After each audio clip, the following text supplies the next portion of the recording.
Փաշինյանը ուղերձում ասում է, թե իր օրոք շուրջ 280,000 աշխատատեղ է ստեղծվել։ Ուղղակի թիվեր, կարող էր ասել 2 միլիոն։ Ոնց կարող է 3 միլիոն բնակչություն ունեցող երկրում 300,000 աշխատատեղ ստեղծվի, բայց նույն ժամանակ գործազրկությունը դոփի տեղում։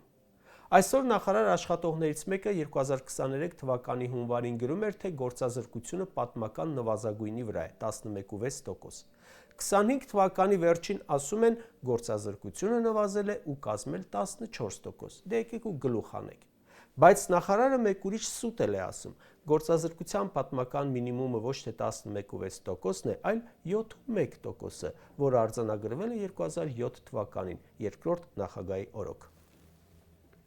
Այսօր 14% է, պաշտոնապես, ինչը ԵԱՏՄ երկրներում ամենաշատ թիվն է։ Միայն հիշենք, թե քանի հազար ՓՄԶ փակվեց սրանց հարկային տերորի արդյունքում, ամիսներով բողոքի ցույց անելուց հետո արդյունքի չհասնելով։ Մարդամեկը նաև ասում է, թե ծայրահեղ աղքատությունը վերացման շեմին է։ Այդ մարդը գիտեք, երբ պետք է ծայրահեղ աղքատությունը վերացրած լիներ։ Խոսք էր տվել, որ դա տեղի կունենա 2023 թվականին։